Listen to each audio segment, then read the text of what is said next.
Gurave Namaha. Namo Om Vishnu Padaya Krishna Prestaya Bhutale Shrimati Bhakti Vedanta Samanita Namane Namaste Saraswati Deve Gauravani Pracharine Nirvisesha Sunyavadi Tattacha Deshatarine Jaya Śrī Kṛṣṇa Chaitanya Prabhu Nityananda Shri Advaita Gadadhar Shivasadi Gaura Bhaktivinoda Hare Krishna Krishna Krishna Hare Hare Hare Rama Rama Rama Hare Hare. So we'll work like we did last week with we'll just read and we'll just ask for takeaways. So be prepared for takeaway.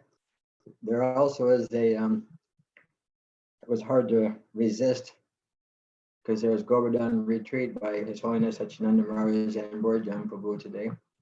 Last day, I think it's today is the last day, according to our India time. And they're doing Braj Katha and Govardhan, virtually. 6:30. Shri Bhagavanu Vacha Samshayam Mahabaho Manodurim Karam Shalam Abhyasena Ktukunteya Vairagena Chaguriyate. Said, O mighty armed son of Kuntī, it is undoubtedly very difficult to curb the restless mind, but it is possible by suitable practice and by detachment. So it gives two what would you say, aspects to control the mind. Suitable practice and by detachment. Anybody have any idea what suitable practice would be? Or what it means by detachment? We just read text 35, Sri Rupa from New York. Whoever else just joined, we're on text 35 of chapter 6. And we're just questioning, or Krishna is saying that by constant practice and by detachment. So what is that practice and what is that detachment that will allow us to have the ability to control the mind? Or do you want to go into the purport? Would it be chanting the Maha Mantra, Guru Maharaj? That's one way. But does your mind become detached, and does it stop?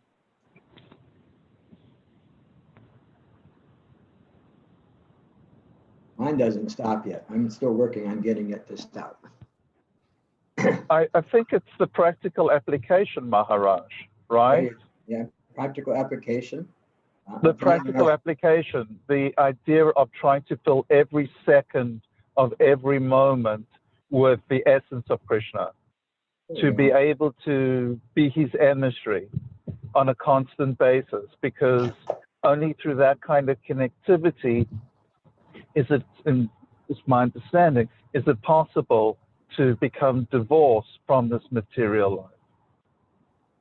Yeah, and as George said, in the process of chanting the holy name, because that cleanses the heart. Yes, absolutely, as a conduit, absolutely. And gives us the ability to do so. I was just listening to a lecture, and I can't remember when it was. It was His Holiness Radhanath Maharaj, and it was part 1, part 2, and it was on intention. Actually made a little bit of a play on words. We're all in tension. We have a lot of tension around us, so he kind of made a little play on words with that one. And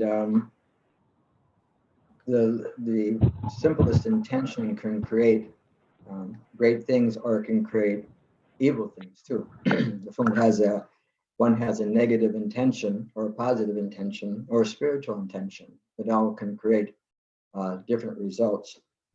And so if our intention is to practice in a suitable way, living our lives in the mode of goodness, engaging ourselves, as you said, in remembrance of Krishna, trying to connect everything to Krishna, the chanting of the holy names, and finding a sense of detachment. Finding a sense of detachment. Had a nice conversation with a very nice devotee today from Europe, and he had an enlarged prostate. I think I said that right. Prostate or prostate. Anyway, the male gland, the prostate gland, it was enlarged, so they had to fix it, and they didn't know that they made a little nick on the bladder. And so when he, Krishna and Annette, nice to see you. And so after a few days, when they removed the catheter, they said you can pass urine on your own, but the urine was going in through that incision on the bladder and causing a lot of septic, whatever they call that, some kind of inflammation. And he said it was because he went into the bathroom to do it, and he was supposed to pass urine onto a cup, and the pain was so excruciating, they ended up on his hands and knees in his own, what would you say, blood and urine and stuff like that. And he said it was, although it was very painful, it was very humiliating and very clarifying. In other words, he had a moment of clarity that that there's no need to be attached to anything like this. He had a moment of clarity that this whole body, everything that goes along with it. He finally felt the sense of detachment, and finally felt the sense of, in other words, you're on the ground, you can't do anything, and your sense of humility. So, anyone else have something for us from this verse? Or would we go on to the purport? I see Rajabhumi is coming on. Hare Krishna. Hare Krishna. So we're on text 35, chapter 6. Maybe I'll read if the whole purport is one paragraph. So maybe I'll read until I find a suitable place to break and see what comes up. Purport: the difficulty of controlling the obstinate mind is accepted by the personality of Godhead. But at the same time, he suggests that by practice and by detachment, it is possible. So what is practice? What is that practice? In the present age, no one can observe strict rules and regulations of placing oneself in a sacrificial place, focusing the mind on the supersoul, restraining the senses and mind, observing celibacy, remaining alone, etc. Anybody remember why Prabhupada is bringing this point up? You'll take away from this. This is something that we were reading previously in this chapter. Anybody have any thing to add for this? Because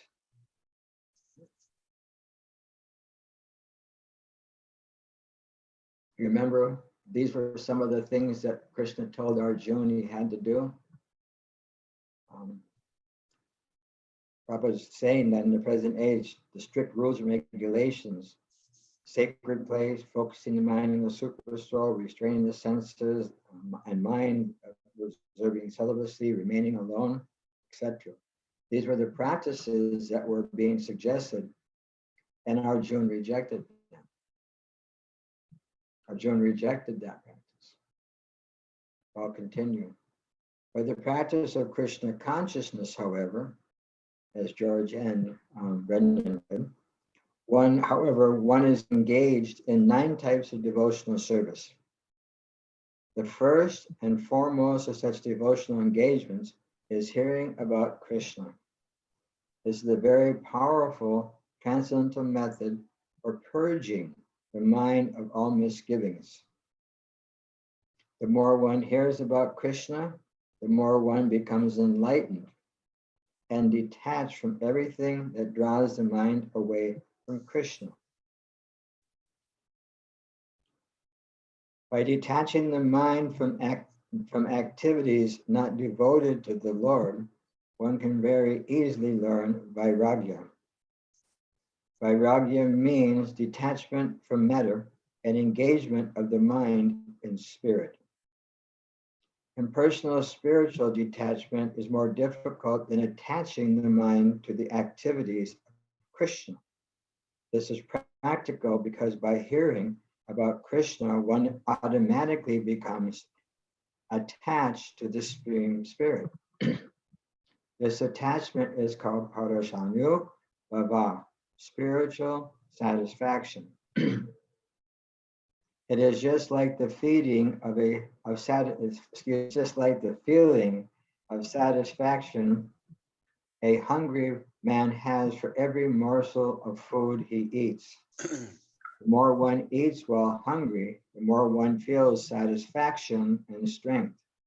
Similarly, by discharge of devotional service, one feels transcendental satisfaction as the mind becomes detached from material objectives. It is something like curing a disease by expert treatment and appropriate diet. Hearing of the transcendental activities of Lord Krishna is therefore expert treatment for the mind, and eating the foodstuff offered to Krishna is the appropriate diet for the suffering patient. This treatment is the process of Krishna consciousness. What is that? Tusti Pusti Sudayo. I think that's from the 11th canto, where it describes that every morsel that a hungry person eats, they'll feel a great satisfaction and energy from what they're eating. So anybody have any takeaway from this reading of this purport? Anything stand out for you?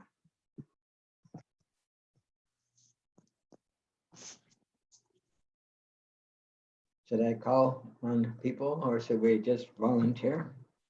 Nanteshwar, what should we do here? Where is he? Oh, he's over there behind us. Herbs.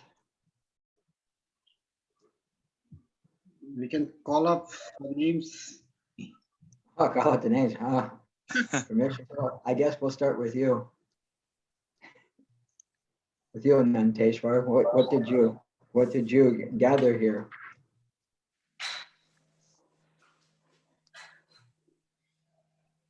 Your microphone's not on.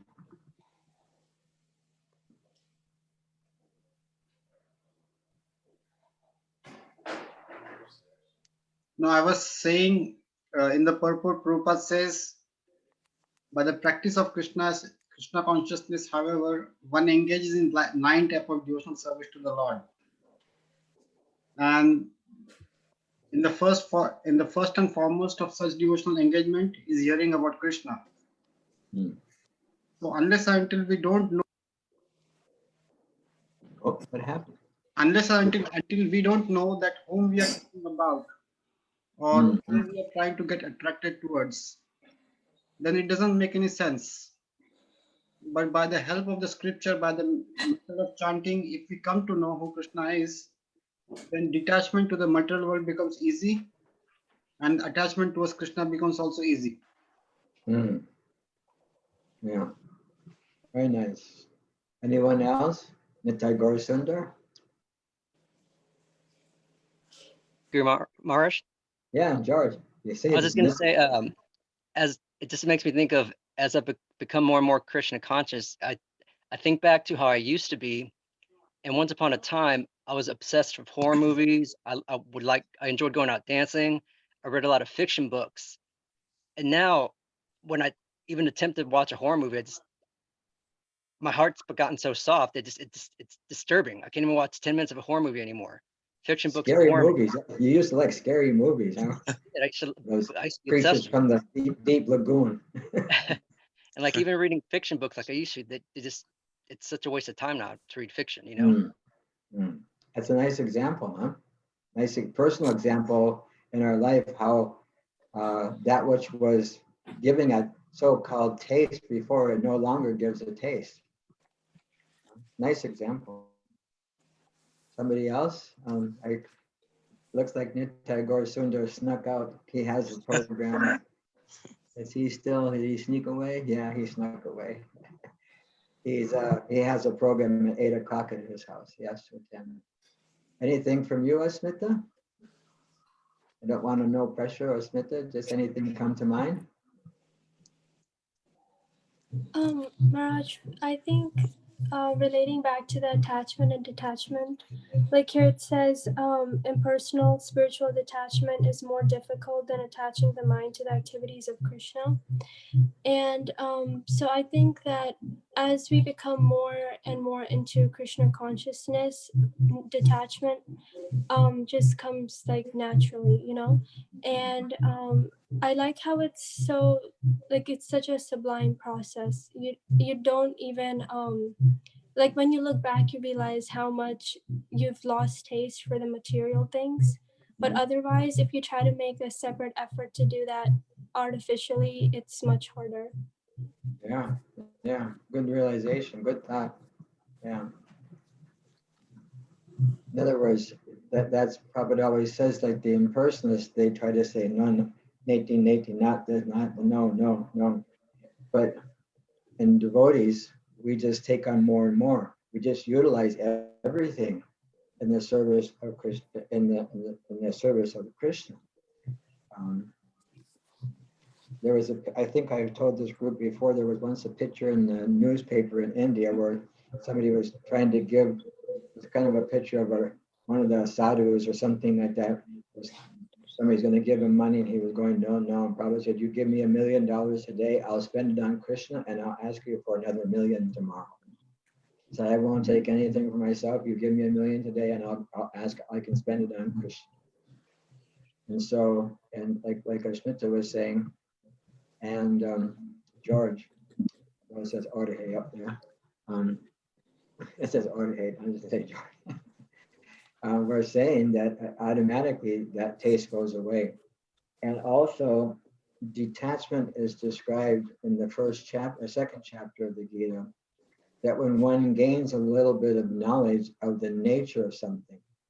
In other words, if we can understand, say for example, at least in theory, I'm not this material body, then we can theoretically say that things that we're using just to satisfy my body, not to satisfy Krishna,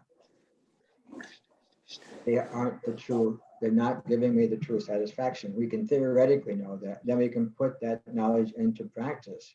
And if we put that knowledge into practice by engaging our knowledge acquiring and working senses in the service of Krishna, then we get what's known as Padamdrisva Nivartante, a higher taste by engaging, rather than just trying to artificially, I like how you use that word, Asmita, because that was from a couple of weeks ago. And Nitai Gaur Sundar said that he just sent the text, he said internet got disconnected in the middle of his sentence and he couldn't get back online. So we give him an out. And so automatically, when the senses are engaged properly in the service of Krishna, then as Asmita said, automatically. In fact, Srila Prabhupada explains that in one of the purports of the Gita, that by engaging in devotional service to the Lord, automatically one will gain detachment from the material side. The material side, it automatically follows. Knowledge, vairagya automatically follows jnana. It'll follow knowledge. Anyone else have anything from this purport? Maharaj, Yes.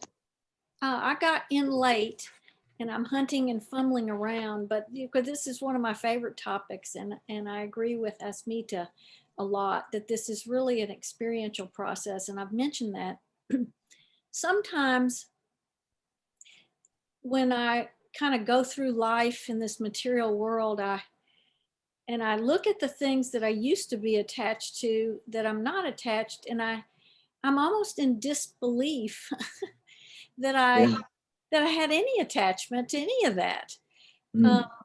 For example, I was my first career before I became a therapist was interior design. And I was way overly attached to materialism and the artistry of decorating, you know. And I so attached that there just wasn't any, you know, an ashtray or a table or, you know, expensive furniture, just like body, mind, and soul attached, like really attached. I didn't have a spiritual life at that time. And it's almost as if these things that I was, maybe television or some material objects or even clothing. I mean, I like artistry. I mean, I do appreciate creativity and artistry, not from a material perspective, but from an artistic perspective. I sometimes, it's like I look around my shoulder, like where did that go? And how could I have been so attached to so many things, you know? It's almost, it's surreal in a way to me, because there are so many things in the material world to be attached to. Everyone has a little bag of goodies. Right. I've given that example before. And in 10 years, you'll look back to this class and you'll say, I can't believe I was thinking of these things 10 years ago when they're not there anymore. This is an ongoing process. It's not stagnant. Right. It's static. In other words, it'll keep on happening. And as we as we mature, as we age, as they say, as we become seasoned citizens, they use that word, seasoned, like a bowl of soup. We will see that even the little, it gets down to the fine. You know, we're just sifting through the big rocks, and then we get, as we grow in spiritual life, the what do you call it? The sifter gets finer and finer and finer and finer until we get to the essence. We'll finally see ourselves in our true nature in relationship to Krishna. So that filtering system goes on. I mean, you've been around for years, and I'm sure you can see from say the first few years you started practicing spiritual programs. You'd go yourself back maybe 5 years in until today, you can see a big difference in that, because you've been around for quite some time. Yeah, and Krishna consciousness in the Kabbalah Center for 20 years before this. But so the thing that I have a question too, because like this last weekend, I was able to go to some parks where they have native plant landscaping and some pumpkins and so forth. It's going on somewhere in Untittled. Yeah, there you go. Somebody, yeah. And so I was in nature, and it was beautiful. And it was beautiful because it was landscaped by nature, and people respectful of native plants and so forth. And I felt good. And even all this beauty and this nature and things that I'm so interested in, there was even at that, there was still this a finer energy. It's like it was beautiful, but I still didn't have the kind of attachment I would have normally had years ago. Are you seeing Krishna in it now? Well, whenever I go in nature, I always see Krishna. I mean, that started happening years ago. I go in my backyard and I'm saying Hare Krishna to the kumquats and the blood oranges and so usually, when I do go in nature, I'm very, that's the one place I can actually clearly see Krishna. Yeah, well, that was a conversation we had with Brajabhumi last week, because last week she was in nature, and I said, all we have to do is understand that that's all Krishna. Right. That's all Krishna. Anyone else, or should we go to the next verse? Author had something to say. Couldn't hear you. Author? Oh, Arthur. Okay. Oh, yeah, Arthur.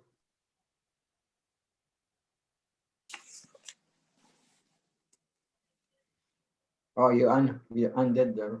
Does he have two? No, you just have. I have a comment. Hello, can you hear me? How can you hear me? Yeah, we got Sorry. you, Arthur. Okay. Hare Krishna. Nice to see you, Maharaj. I think in my experience and what the Prabhupada is saying that if I tend to go inward instead of outward, that helps my mind to have no interest outside of me, just going inward. And definitely japa helps with that. And then I just have to tell my mind that I'm not separate from source. I'm not separate from God. I'm not separate from Krishna, because we're all part and parcel of him. It's hard to think that way because, I just find it very hard to believe that I'm part and parcel of God, because maybe the false ego gets in the way. But definitely going inward, the more I go inward, it seems just a little easier to get less distracted from outside objects. Of course, when I'm not there yet, but it does get easier. And also, with japa, I've taken, of course, the miracles, and their philosophy is that I'm just paraphrasing what they're saying that helps me with my Krishna consciousness, that feelings of guilt is like the worst enemy for the soul. Guilt, like guilt is like offering prasadam to the false ego.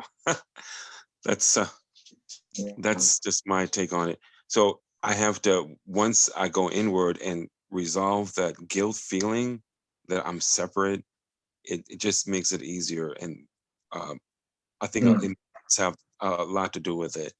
So will those guilt feelings go away, then I'll stop having those separated feelings that I'm separate from everybody else. I'm separate from nature. I'm separate from the dog. I'm separate from the, people. So that's what I do. Yeah. I see what you're saying, but we don't want to confuse it.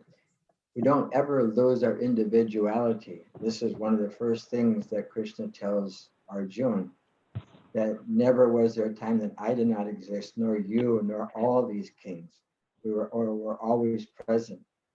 But we're individual, but we all come from the same source.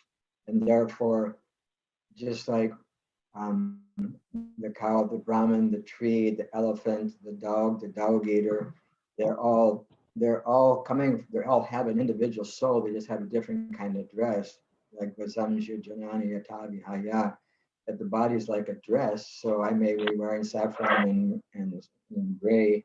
Some may be wearing, is that purple or brown sweater? And George has got a blue or whatever. And we just identify with that color rather than with the person behind. So we never lose our individuality. And the more we cleanse the heart, the more we'll feel that connection, as you said, with we're all eternal parts and parcels. I like how you utilize that word, part and parcel, to describe our relationship with Krishna. We are Mai, Bangso, Jiva, Loka, Jiva, Bhuta, and Sanatana. It's eternal relationship with Krishna. And that relationship just gets covered sometimes. But the process of devotional service uncovers that. It uncovers that original position. I think there was one more person that had a question. Yeah, me, Bren. Okay. Please. Hello? Yeah, please. If it's a question or all right. Yeah.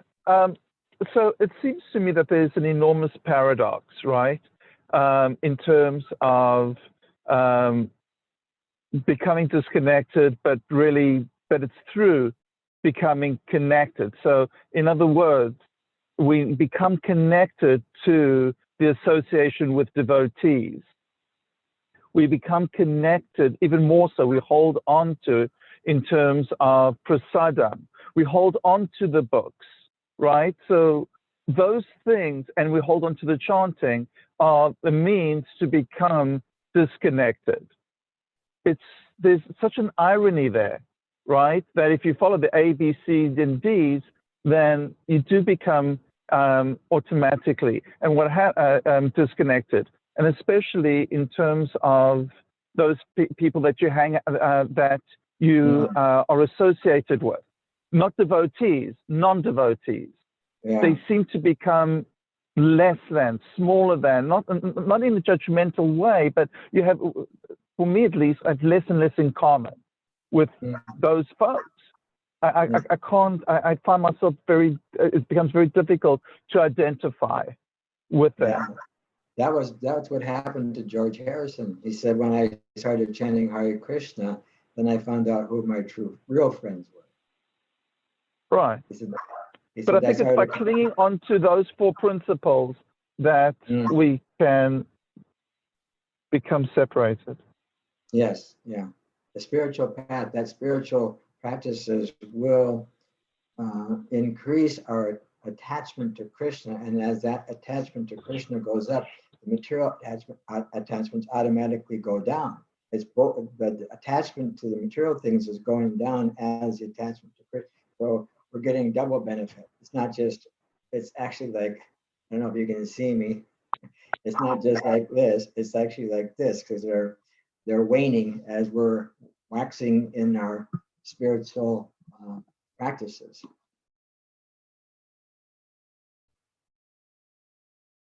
Anyone else? Ah, Gayatri from Hong Kong. I would like to share a little experience.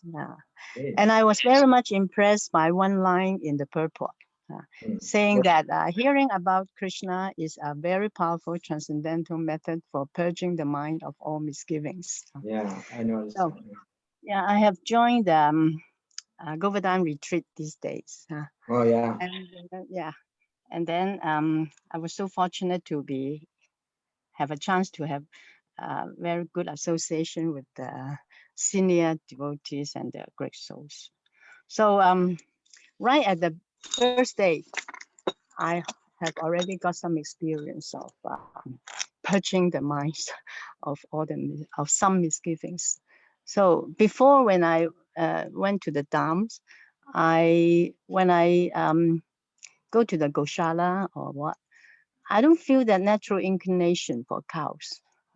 I have some sort of fear or insecurity when I get close to them. And even though when I pet them or get close to them, trying to have some relationship with them, I feel it's a bit embarrassed and artificial. When I look at other devotees, they have so much natural, inclination and then sweetness with the cows. Actually, I feel I'm a little bit distant. But then on the first day of the retreat, when I look at the video showing the wonderful cows, I feel they are very beautiful and very gentle and peaceful, completely different from what I felt before. And the look they have, that I think they look angry before, now I feel they are very dignified and very elegant. So it's completely changed my feeling towards the cows. So I find this line is really wonderful, and the hearing about the stories and pastimes of Krishna, the Katha, really helps a lot to purge the minds. Yeah, this is very my nice. feeling. Very nice. I'm also a little bit careful. I don't see them as angry, but if a cow moves, it can knock you over very easy. So the little ones, even the little ones are very, very strong. You have to make sure you go to the one that is gentle. When you next time you visit the Dham and you are going to the Goshala, please be affectionate, but find the right ones. Because sometimes they're a little rowdy and they weigh a ton, they weigh 1,000 pounds or more, and we're all very tiny compared to them, and they can knock over even the the strongest person. Yeah. And then Teshwar, anybody else? Vanga just came on. She had a previous engagement that she had to attend to.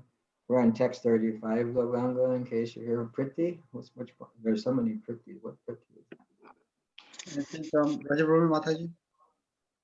Yeah, I just wanted to add to what Gayatri Mataji said, because I had a similar experience in that before my second initiation, before I was, on the altar, I was very much attached. And, I always used to come to you and say, well, just go ahead and give me second before you give me first.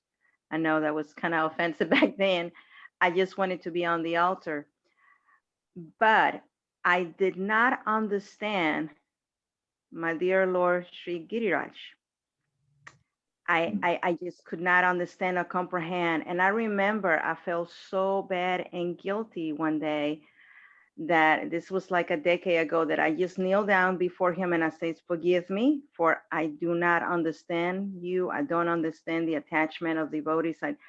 I just couldn't, but then I began to just serve him and bring him flowers and pray. And it's just, please, and I keep praying, please help me understand. Please help me get to know you. Please help. And this continued for a few years. And I attributed that me serving him and asking him that, as you know, I received my first free ticket to India. Yeah. And when I was in Vrindavan, and when I was actually was doing Govardhan Parikram, immediately that is something just happened within me. Something changed, just like Gayatri said. Immediately I became so attached. And there are many other experiences I had as we walk, and I went back over and over again. And I recall coming back and telling you that of all the places, if I went back and lived in India, it will be right in front of Govardhan. It's just, so it's just, and I'm still have a very strong attachment, and I still pray, please let me come back over and over again to the parikram, because it's just, and not just attributing that, how you change, how your mind and your heart changes. And I don't want to take over, but it's just so many experiences I had on the altar and in Govardhan, with, his mercy that he has given me is just, it's incomprehensible. I cannot even express my attachment now. That is the nature of Giriraj. Last night when we were listening, I mean, it's happening right now, it's actually just about over, but we were listening, and His Holiness Satchidananda Maharaj was saying that somehow or another we can just become somehow or another even a little bit attached to Giriraj. Just somehow or another become attached to Giri Govardhan. And then everything will be, because he protected it was like Krishna became Govardhan Hill. And so there's a special relationship. I almost felt like coming down to Houston and kidnapping my deities, but I didn't want to. I probably shouldn't say that. Billy will probably hear that and run away from Houston and hide someplace so I can't do it. And then Deshwar, something? Maharaj, there are a few more who would like to express something. Sure. I think there are Shri Rupa's on there and Priti. There's so many Priti. I don't know which Priti that is.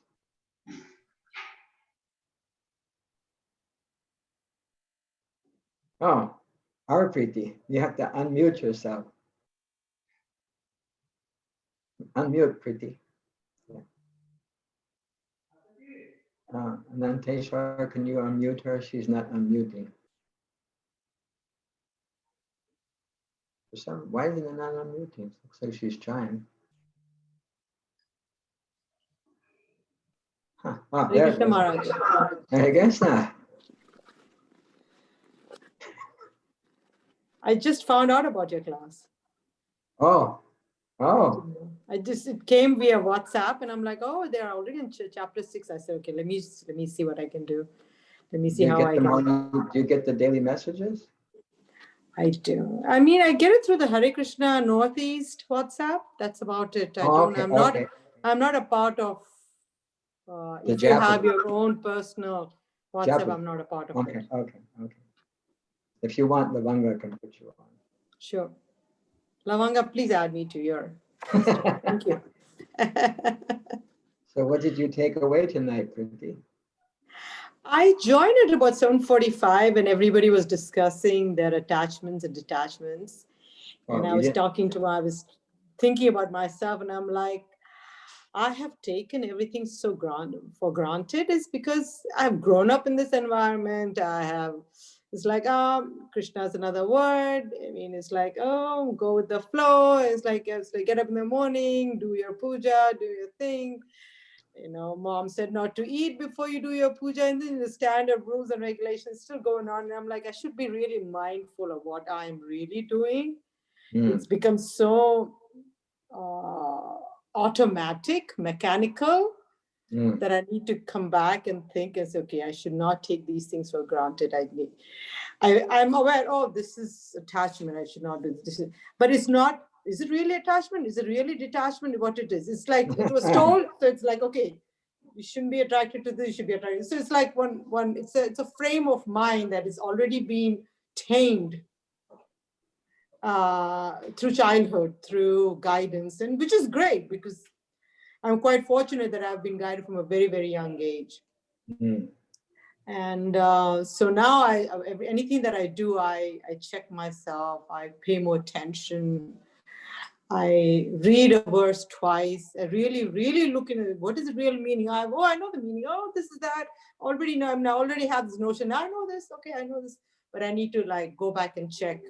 That is a detachment I'm looking at. I want to detach myself from my pre-notions of what I feel that it's like, I know it all.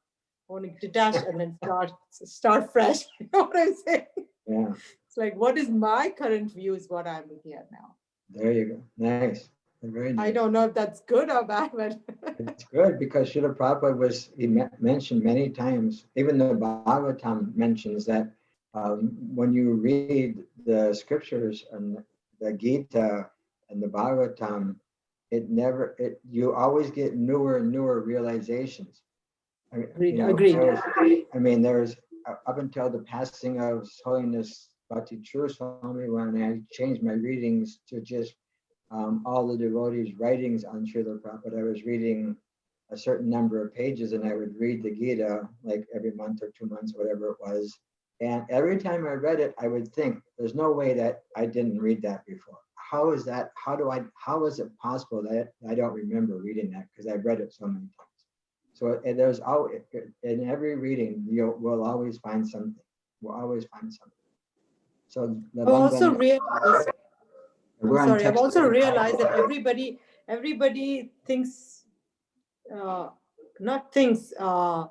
annotates it differently. Every Maharaj, they unfold it in a different manner, gives a new light to it. And all of them are the right way, but the angles are so unique that it's like, you have never heard it before.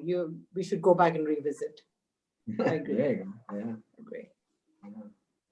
That's why there are so many commentaries by the previous acharyas, the previous teachers, and they add so much. And that one by Vishwanath Chakravarti Thakur, where what's Eke Hakuda Nandana? What's the first part of that verse on Ananteshwara? Anyway, Vyavasya Mikabu Eke Hakuda Nandana. That one-mindedness, And so Vishwanath Chakravarti Thakur's purport was, or commentary was, that one should take the instructions of the spiritual master in the heart as one's life and soul. And so when Prabhupada read that commentary, that's when he really became very, very inspirational, that I have to go to the West and give Krishna consciousness. That one little purport was they say a little, I was listening to a couple of Radhanath Maharaj's lectures today. So he said, little things can create big things, just like a little tiny, like little spark, little tiny spark, if it's in a dry area, can burn down a whole forest, but it's just a little tiny spark. So just like one little sentence sparked Srila Prabhupada's, okay, I have to, make this instruction, because his Guru Maharaj gave it to him twice. When he first met him, before he bowed down and before he could get up, he said, you should go to the West and give Krishna to the West. And in his last letter, he wrote to his Guru Maharaj and he said, I'm a householder, I'm not like your brahmacharis and sannyasis, I don't have facility to serve you. How can I serve you? And again, he repeated, you are good at English speaking, you should present this to the Western speakers. So then that opened up, that when he heard that commentary. So we don't know, as we read through Srila Prabhupada's books, when something's going to click. Because a little, like Radhanath Maharaj, His Holiness Radhanath Maharaj is saying today, like a little spark, a little incentive can go a long ways. And it's just like he was explaining that because the inspiration that we have, just like when Prabhupada started the International Society for Krishna Consciousness at 26 Second Avenue, the rent was $125 a month. And they didn't know how they were going to make the rent every month. $125 a month. That's how cheap it was in that section of New York at that time. And Prabhupada had no disciples yet. And he wanted to formulate, and he had that, what was the name of that lawyer, Cohen or Green, what was his name? Yeah. And he said, I want to establish a society. We're going to name it the International Society for Krishna Consciousness. And all the guests were thinking, you don't even have any, we're just your friends. What's so international about this? There's nothing international about this. This is a little storefront in the Lower East Side of New York that costs $125 a month that we're all just chipping in dimes and nickels to pay for. What is this international society that you're talking about? And now we know.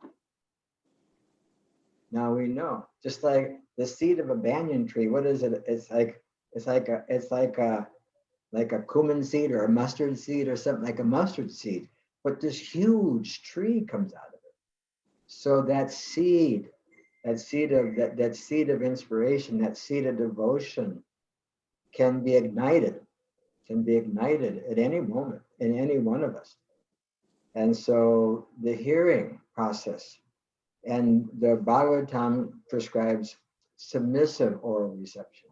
In other words, submitting ourselves. In other words, like you say, clearing out all my previous thoughts that I know everything. Like you said, I read this, I know this, I don't need to go over it, and just brush by the verses, just brush by the mantras, just brush by the, the twirling of the inch, okay, I've done this a million times, what's the real? And then, but actually when one does it with the intention that this is Krishna. Each word of the mantra is Krishna. Each deity form, it's not just a piece of wood or a stone or metal. It's actually Krishna.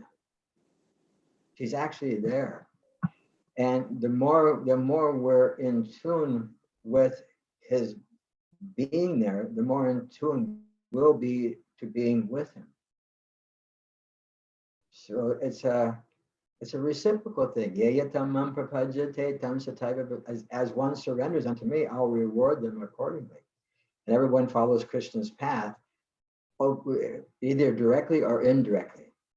Either under the influence of being directed by the material energy or being directed by the superior energy, the internal potency of Krishna. That was a good thought, Preeti, very good thought. And thank you for joining. I'm sorry you didn't know about this before. We've been going pretty steady now for a couple of weeks, a couple of months actually, isn't it? I went off in a tangent there. We didn't give Śrī Kṛṣṇa a chance to. Śrī Kṛṣṇa, anything? Or I've just been listening to everybody's nice thoughts and how I really liked how George was speaking about how your perspective changes the more that you practice. And today my boss called me up and told me that one of my students that I teach has COVID, and I went through a swirl of emotions at first, and then I thought, well, it's nothing that I can control. She was like, oh, I know you must be upset, and initially I was, but then I said, you know what, I can't control any of this, and I feel like that's so hard to do. And if I'm not regular in my practice, I feel like those moments hit me so much harder. So I feel like all of those, that practice and those realizations, getting that higher taste and just understanding that Krishna is in control. I'm not in control. Not that I don't wear a mask and I don't practice, safe, being safe in my environment, but still it's nothing that I can control. So. But it doesn't take the empathy away that we have for the individuals. We have to make sure that that detachment doesn't take away our empathy. Well, that's what I wonder also sometimes. Is it that I'm now cold and indifferent, or is it that I really understand that I can't control it? Yeah, but the thing is, we also want to, we want to receive that, what would you say, respect that person's needs and honor that person's needs according to them and supply that which we're able to do. Yeah. In other words, you understand, it's not that we just walk around, we're on a pedestal, no, anything underneath us now is of less value. And I have we had that PDS, pure devotee syndrome, for a while. We don't have that pure devotee syndrome. We want to have that empathic, the empathy to see that this person is suffering due to lack of Krishna consciousness. And because the Gita says that one who can feel, one who can, what is the word? One who sees the suffering in others as if it's oneself.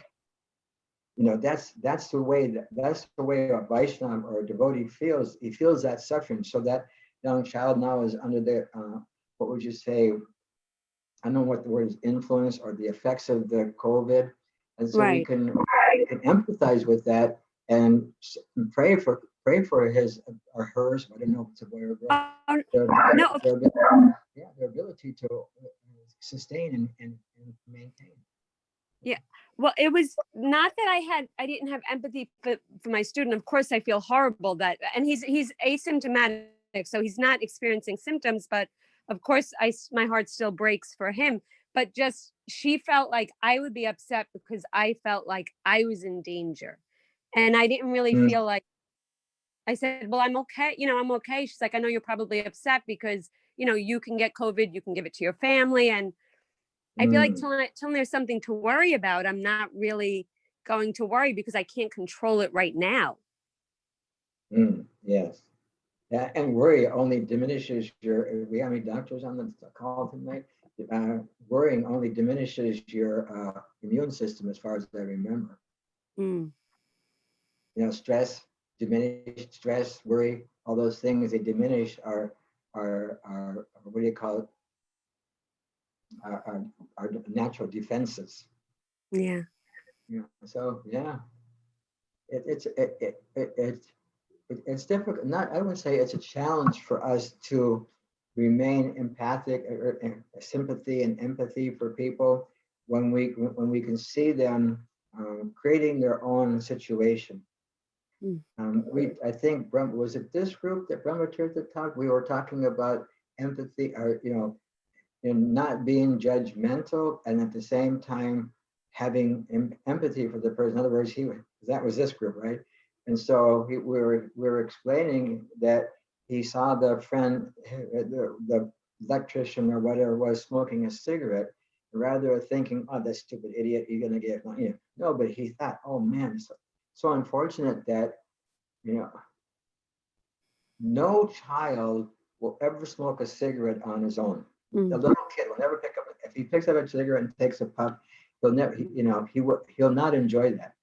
But because we think it's fashionable, or because we think it'll make us cool in school, or whatever it is, we may do that, and then that action becomes a habit. But so unfortunately, we feel the misfortune for that person, and we wish we could give them rather than judging them as a fool or judging them as this, we feel the empathy for that person, that they're in a state of suffering. And so much so they may not even know it. So we feel that in our heart. We don't judge, we actually have that heart moment for that person, rather than a judging moment. And that's so difficult to do, especially with such a huge divide now with people and their differences. Definitely. Do we have anybody left on Nanteshwar? It's 9:30. Oh, your microphone's off again. Yeah, we are right on the time. Okay, Nanteshwar likes that. Yes, ma'am. So thank you very much. This is one of my favorite verses from Bhagavad Gita. Yeah. It's an all-time favorite. Yes, Maharaj. Okay, so thank everyone for attending and making it easy for me by sharing. Wait a second, Priti, it's not, you have a fake picture behind you.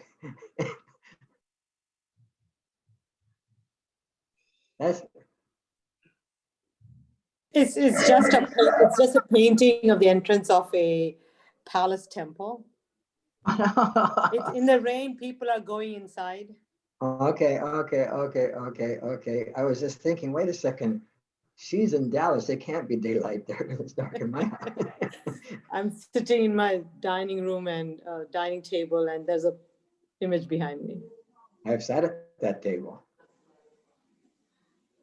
Well, I really enjoyed the class. I think I would like to be a part of this every Tuesdays. Yes. Thank you. Please join us. Please join us and invite your friends. Same time for an hour? Yeah, 7:30 to 8:30 every Tuesday. Pretty much every Tuesday. I don't think we've missed. We've only missed when it was like Election day.